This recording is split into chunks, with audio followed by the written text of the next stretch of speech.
Stefano Donaudy was an Italian composer born on February 21st, 1879 in Palermo, Italy. His mother was Italian and his father was French. Donaudy wrote a variety of works over his short lifespan, including 6 operas, a book of 36 Italian art songs, and other various works. His first major work was an opera he wrote at only 13 years old entitled Flocetto. Little is known about the success of the opera. However, it did include the song Vaghissima Semblanza, which he would later include in his book 36 Aria di Stile Antico and become quite popular. Little is known about Donaudy's operas. His most famous opera is called König Friedrich, which was written entirely in German. It was about Theodor König, a political figure who publicly wrote about his dislike for Napoleon. Germans found this figure fascinating and at the time was a great choice for an opera. Schubert also set 5 of this poet's texts to music. Although not produced today, at the time the opera was enjoyed.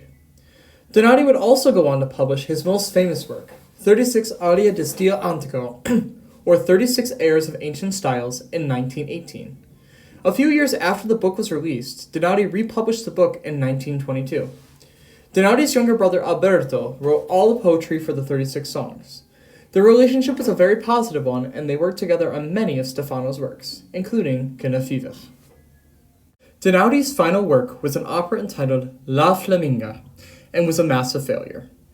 Afterwards, Donaudy never composed again, assumed to be because of the failed opera, and soon died from bad health at the age of 46. A big reason Donaudy's songs are still performed today is because of the famous musicians who recorded his music. Enrico Caruso included Vaghissima Semblanza on a 1920 recording that gained some popularity. A year later, in 1921, many predominant singers included O del mio amato ben on the recordings as well. Later in time, very predominant singers such as Luciano Pavarotti would record the song as well, bringing Donaudy's music to more ears. Donaudy's life was in between 2 major musical moments, the first being Romanticism. Romanticism is known to have long melodies, unstructured form, dramatic, and have nationalistic undertones. The other movement was Modernism. This was also known to have characteristics of surrealism, extended vocal technique, and minimalism. However, Donaudy's song strongly represents the Romantic style. For example, in his piece O del mio amato ben, there is many expressive notes Donaudy wanted to have performed. This could be because at one time Donaudy taught voice lessons and he knew what he wanted from singers. Donaudy has many markings for each singer to push and pull the tempo. If singers follow his markings, they will deliver a very dramatic and beautiful performance. The first marking Donaudy gives to the singer is con molto sentimento, or with feeling. Donaudy makes it clear, even from the beginning of the piece, he wants the singer to sing this dramatic song with feeling. Before the singer gets to the end of the A section, the music calls for the singer to speed up in anticipation for the big climax of the song.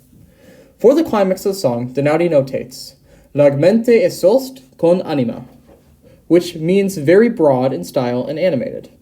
This is a perfect marking for the climax of the song because of how big the section is. This piece works to build up towards this big moment. The translation of this part is, I seek in vain, I call in vain. And when the A section comes back again, it states, but without her, what shall I do? These are some of the most dramatic lines in the entire poem. This allows for the singer to be very proud and animated, just like the music calls for, and what the composer asked for as well.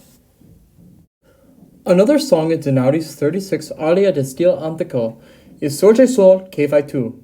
This is a song in ABA form with many fast-moving parts.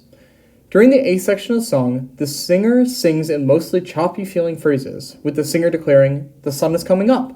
Where are you? What are you doing? The first tie for the singer isn't until measure 16, when the singer is halfway through the A section of the piece. When we arrive at the B section, phrases are clearly made up by the way the ties are written. This supports the change of lyrics that are in this section. While in the A section the text is more declamatory, the B section paints a beautiful picture of nature. In the beginning of the B section, we also get the marking dolce, or sweetly, indicating a change of mood for the piece. Donaudy is also very clear with how he wants dynamics performed in this piece. At the beginning of every phrase, he notates the dynamic he wants the singer to start at. He adds many crescendos and decrescendos throughout the entire piece as well. Most of the dynamic markings for the song are piano, and to add to the overall intensity of the piece. The first and only forte of the piece can be found in the last 5 measures of the piece. It also happens to be the highest note in the entire piece as well. In terms of musical style, this definitely has romantic elements to it. The B section features more of the romantic features such as longer phrases and having dramatic qualities. While the A section does not have the same feeling, it still contracts with the B section nicely. Overall, Sote Sol Que Fai Tu can be classified as romantic for all the expressive qualities Donaudy added to the music. E Filia Madetto was another song featured in Donaudy's 36 Aria di Stile Anticato. This song has a distinct ABC form. Each section of the piece is very distinct and unlike the others. Before the singer comes in and starts singing, the piano part is marked allegro ma non molto, or not very lively, meaning the piece is performed at a brisk tempo. When the singer enters, Donaudy puts in con grazia, or with grace. The first 4 lines of text are repeated several times throughout both the A and B phrases of the song. New text is introduced during the C section. Most of this section is sung on one note to really highlight the beauty of the text. This is a great texture choice because it leads to the end of the phrase that translates to, "Love is an archer who never loses his spurs or his helmet." Just like the 2 other songs, Donaudy wanted to make sure to feature many musical markings to showcase exactly what he wanted from the singer. Donaudy is constantly playing with the new push and pull of this piece. This piece has many markings to tell about where to slow or slow down the piece. Overall, Donaudy is an incredible composer. He was great at taking the text his brother wrote and making the words fly right off the page. From lyrical lines to lines that soar in true beauty, it's clear Donaudy knew what he wanted his music to sound like.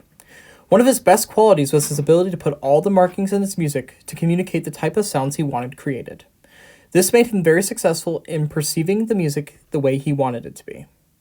Some romantic composers in this time period saw the emotions of the piece as the most important part of the music. These composers would sacrifice the form of the music for the emotions the piece called for. Donaudy has very clear and distinct forms for his song. Donaudy has clear form and still has all the emotion and romantic composers included. Although published during the modernist period, Donaudy's 36 Aria di Stile Anticato has many classical characteristics to it as well. Most of the songs in that book are based upon distinct Baroque music styles. These styles were popular in centuries before Donaudy was born. However, Donaudy uses these forms and builds upon them. With simple but beautiful harmonies along with incredible lyrics and expressive markings, there is no doubt Donaudy's music can be considered anything less than romantic.